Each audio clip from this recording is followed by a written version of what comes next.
Hello. I did it again. I finished another campaign. Basically, in the same, half a year, I finished all the campaigns. Kind of crazy. Kind of crazy. Yeah. So, third campaign.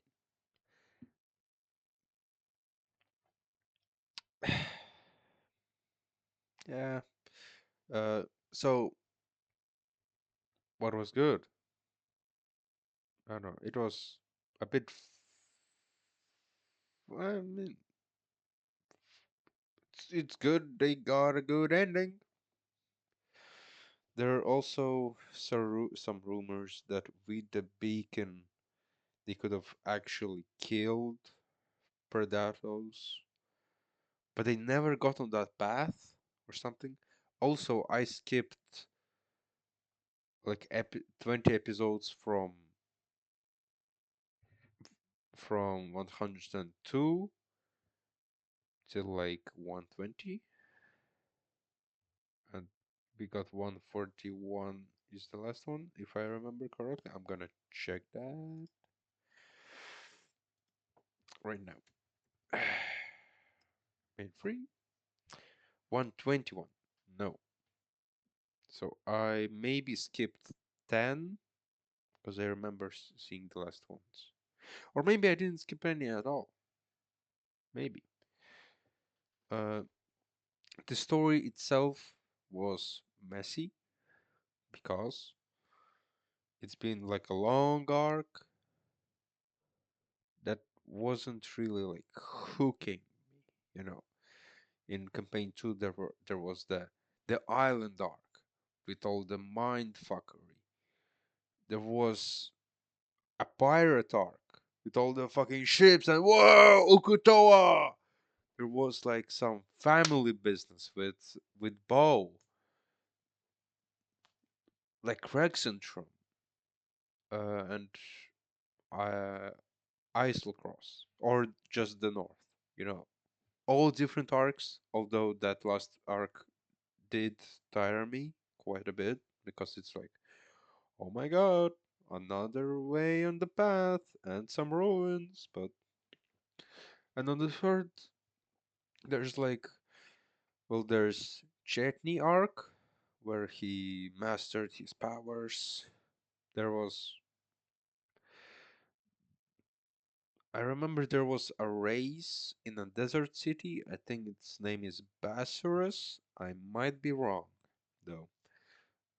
So there's this desert city when they got with the lady with the pack on her back, kind of cool stuff. They also met again with Ira, I believe, or the first time. I'm not sure. And also, I think maybe because of the lack of art, because in the second campaign, they showed made art of the characters and NPCs and whatever fitted. Now they just didn't show anything, so I don't know how any of these NPCs look like because I'm not actively looking up that because I have no need for that. So it's like, man, it yeah, art helps. They show all the same art. Yeah. The ending itself, you know, kind of wanted them to kill Predathos. Spoilers, spoilers. But they just, didn't. And with the end of an era, you shouldn't finish with an end of an era. Also, yeah, I'm just gonna say without spoilers now. The fact that gods walk on Earth should be a continuation because this is very important because Alexandria changed and we want to see that change. It's like ending a film on a cliffhanger. You usually don't do that. If you don't want to start just from that moment. And because we are this campaign 3 is one story, it's not like campaign 3 and 4 will be connected, I think. They shouldn't be. Uh, it's a bad point to finish the story at. And because even though Bell cells were heroes, they were like questioned. It takes away from the epicness of the story, the grand finale. They just got kind of like, yeah, you did your thing, bye bye. You can fuck off now, bitches. You know, they didn't feel important.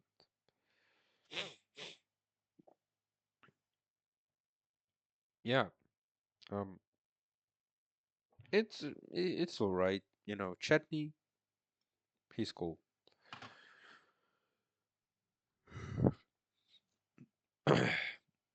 Dorian, or his actual name is Robbie Damon. I remember that. He should absolutely stay in campaign 4. Uh, so probably 8 people now at the table, maybe. I very much doubt they will get rid of Taliesin, even though he he was just annoying in campaign 3. Yeah. Some romances, Dorian and Orem, that checks out. Sure. Laudna, Imogen also checks out. Pretty fine relationship. Then Fern and Ashton, they, I guess, decided to have an open relationship or just not be in a relationship at all. He did say in his closing statement, friends with benefits. I was like, I mean, I mean, I'm not the character, but I'm like, where? Come on, like you're either a friend or a date, a partner. And so I'm like, I don't know, man. I don't know. I mean, Fern is freaky, so that is gonna check out with her. But overall, don't do that. I think I'm not a dating expert at all. Also, I'm a bit ill. I got a running nose. Running nose. Yeah.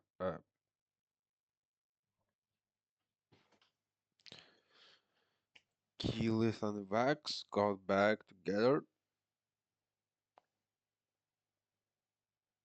That's cool. Although Keyleth is keeping a secret from fucking Derolo, from Percy, that the gods are born there and there. She keeping it a secret, and also Taliesin got Percy got this grand plan for his daughter or son or children that they're gonna find the gods first, and maybe they should, at least the evil ones, because the good ones are probably gonna be good, probably. Evil ones are gonna be bad. So you just do stuff. Yeah, it's all right.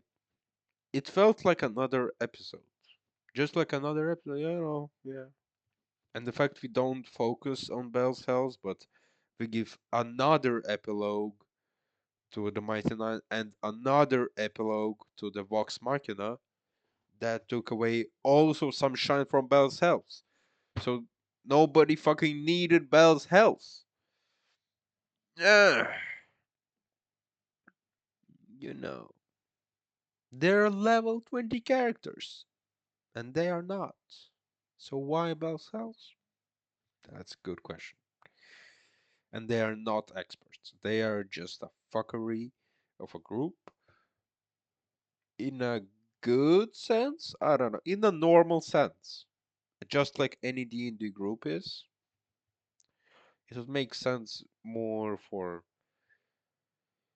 I'm not sure if everyone being Ruidus born would be good or bad, but you need at least one. So yeah,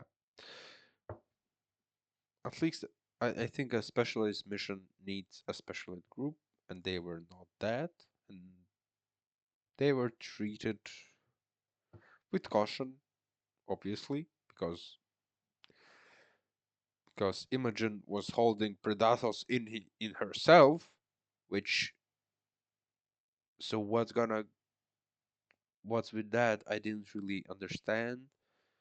Is he just like metaphysically everywhere and objectively in her, or what the hell? If Imogen dies, does Predathos get released? Like, the Matthew said that the calamity was this hundreds of years, I think, or tens of years long period. And we got this one moment. It is gonna be like a moment of Predathos starving to death and God's coming back. But that is still like one moment. There's one thing. It's like Aor fell. Bam. But that is not it. Although I don't wait now. Not Aor, the other one. The one which was in actual Exandria Calamity fell. That one was technically the catalyst. This is also the catalyst, but I don't see a continuation really. It's like a separate. It's not like the gods started dying and it's a gradual timeline. It's that they all went away, bam. Then there's this period of uh, Predathos starving to death. Then they're back, probably. Although it was said it's gonna be hard, because it's hard. And then they're back, completely separate. It's not like it's one singular thing. Although it may be called that, but yeah, yeah, it's all right, guys. You could watch it, could not. You could rewatch Might and Nine.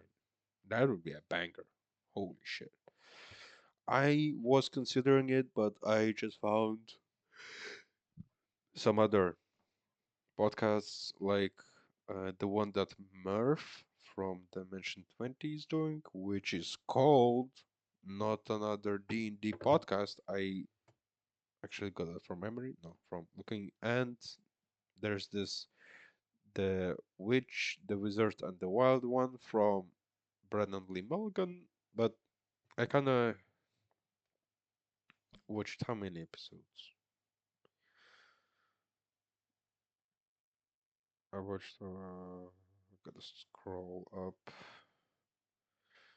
Watched like 5 episodes. He does all right. It's like dark, and Murph's is like, hey, hey, I'm fertile, haha. Yeah. Bye bye. Bye bye. I did it again. What do I do with my life now, guys? I don't know. Haha. Yeah. Bye.